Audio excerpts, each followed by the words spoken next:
오늘은 요한복음 18장 28절에서 40절의 말씀을 함께 나누겠습니다.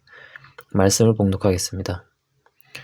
사람들이 가야바의 집에서 총독 관저로 예수를 끌고 갔다. 때는 이른 아침이었다. 그들은 몸을 더럽히지 않고 유월절 음식을 먹기 위하여 관저 안에는 들어가지 않았다. 빌라도가 그들에게 나와서 당신들은 이 사람을 무슨 일로 고발하는 거요? 하고 물었다. 그들이 빌라도에게 대답하였다. 이 사람이 악한 일을 하는 사람이 아니라면 우리가 총독님께 넘기지 않았을 것입니다. 빌라도가 그들에게 말하였다. 그를 데리고 가서 당신들의 법대로 재판하시오. 유대 사람들이 우리는 사람을 죽일 권한이 없습니다 하고 대답하였다. 이렇게 하여 예수께서 자기가 어떠한 죽음으로 죽을 것인가를 암시하여 주신 말씀이 이루어졌다. 빌라도가 다시 관저 안으로 들어가 예수를 불러내어 물었다. 당신이 유대 사람들의 왕이요? 예수께서 대답하셨다. 당신이 하는 그 말은 당신의 생각에서 나온 말이요? 그렇지 않으면 나에 관하여 다른 사람들이 말하여 준 것이요. 빌라도가 말하였다. 내가 유대 사람이란 말이요? 당신의 동족과 대제사장들이 당신을 나에게 넘겨주었어. 당신은 무슨 일을 하였소? 예수께서 대답하셨다. 내 나라는 이 세상에 속한 것이 아니오. 나의 나라가 세상에 속한 것이라면 나의 부하들이 싸워서 나를 유대 사람들의 손에 넘어가지 않게 하였을 것이오. 그러나 사실로 내 나라는 이 세상에 속한 것이 아니오. 빌라도가 예수께 물었다. 그러면 당신은 왕이오? 예수께서 대답하셨다. 당신이 말한 대로 나는 왕이요. 나는 진리를 증언하기 위하여 태어났으며 진리를 증언하기 위하여 세상에 왔소. 진리에 속한 사람은 누구나 내가 하는 말을 듣소. 빌라도가 예수께 진리가 무엇이오 하고 물었다. 빌라도는 이 말을 하고 다시 유대 사람들에게로 나와서 말하였다. 나는 그에게서 아무 죄도 찾지 못하였소. 유월절에는 내가 여러분에게 죄수 한 사람을 놓아주는 관례가 있소. 그러니 유대 사람들의 왕을 놓아주는 것이 어떻겠소? 그들은 다시 큰 소리로 그 사람이 아니오, 바라바를 놓아주시오 하고 외쳤다. 바라바는 강도였다. 아멘. 예수님께서는 군인들에게 붙잡히시고 대제사장 가야바에게로 끌려가서 신문을 받으셨습니다. 그러나 가야바는 예수님으로부터 잘못을 찾지 못했습니다. 그럼에도 불구하고 이제 사람들은 예수님을 로마 총독의 관저로 끌고 갔습니다. 그 총독의 이름은 빌라도였습니다. 사람들은 이른 아침, 즉 새벽에 총독의 관저에 예수님을 끌고 갔습니다. 우리는 사람들이 얼마나 예수님을 빨리 죽이고자 했는지 이 모습을 보면서 알 수 있습니다. 그런데 여기서 유대 사람들의 모순적인 모습을 발견할 수 있습니다.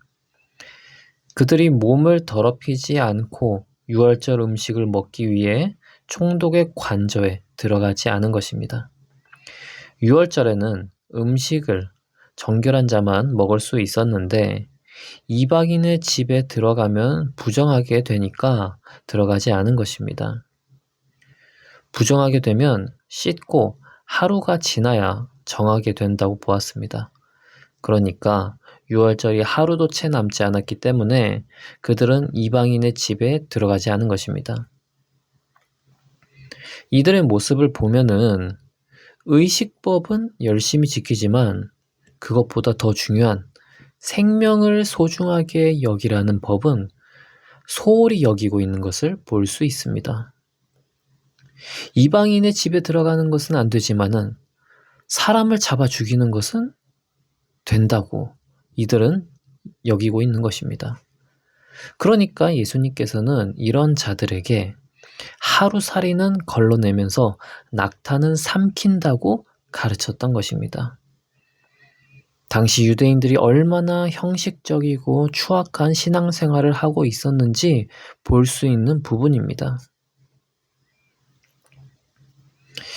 유대인들로부터 예수를 인도받은 빌라도는 예수님을 신문하였습니다. 빌라도는 예수를 무슨 일 때문에 넘겨주었는지 이미 다 검토했습니다. 로마법상으로는 사형에 처할 만한 일이 없었기에 그냥 유대인들의 법대로 재판을 하라고 유대인들에게 예수님을 미루려고 했습니다. 그러나 유대 지도자들 또한 예수님을 죽이는 일을 로마에 미루려고 했습니다. 그 이유는 예수님을 따르는 많은 무리가 있었기에 그들로부터 미움을 받지 않으려고 한 것입니다.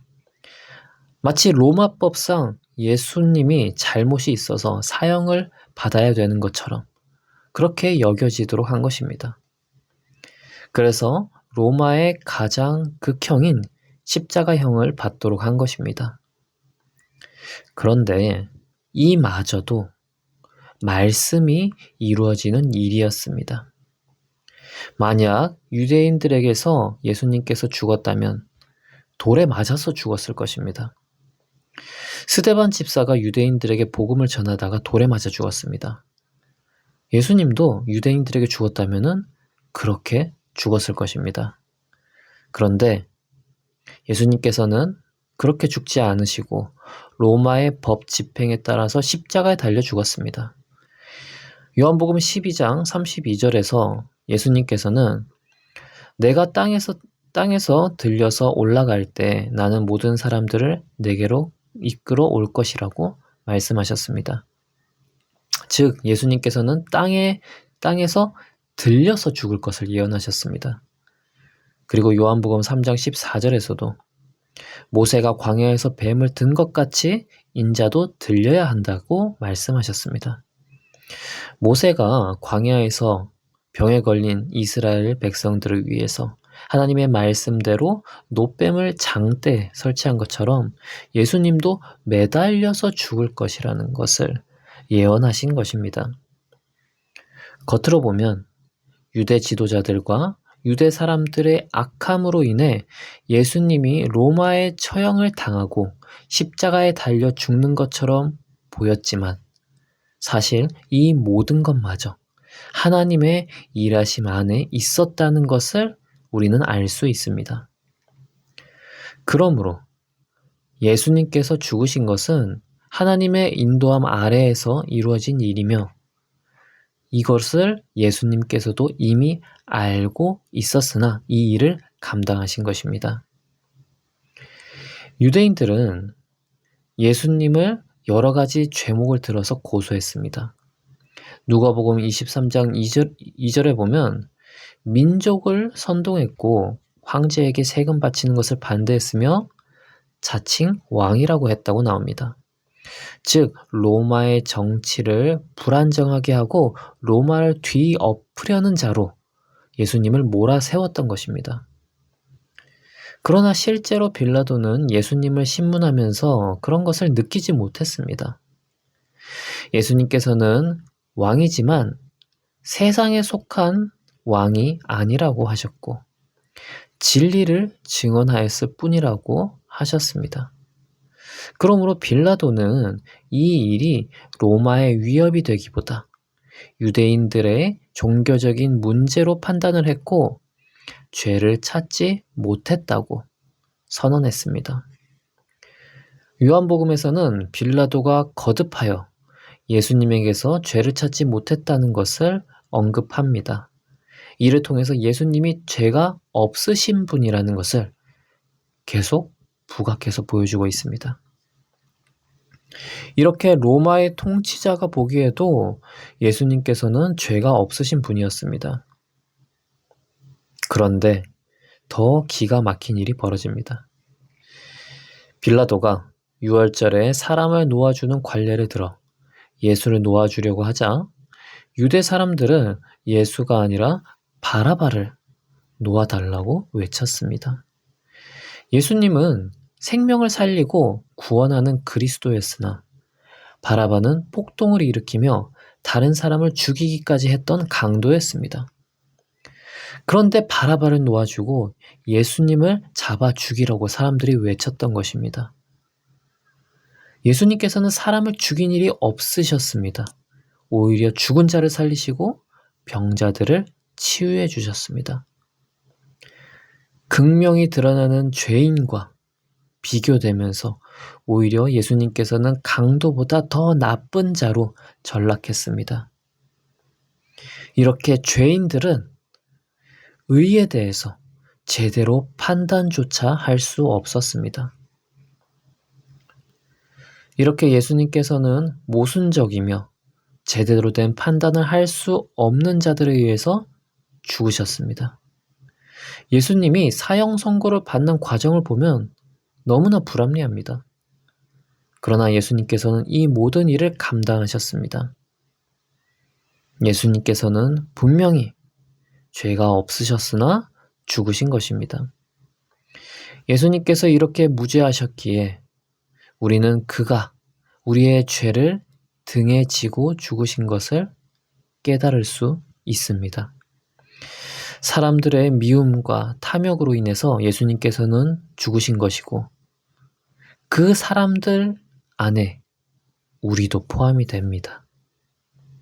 그저 우리에게 진리를 알려주시고 하나님의 나라가 무엇인지 알게 해주신 예수님을 우리는 더 이상 미워하지 말아야 하며 예수님께 순종하는 자가 되어야 하겠습니다.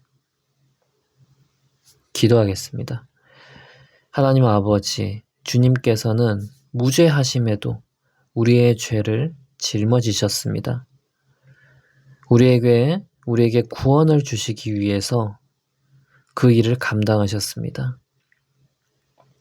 예수님으로 인해서 우리가 하나님을 바라볼 수 있게 되었고 하나님과 교제할 수 있게 되었습니다. 주님의 은혜에 감사드립니다.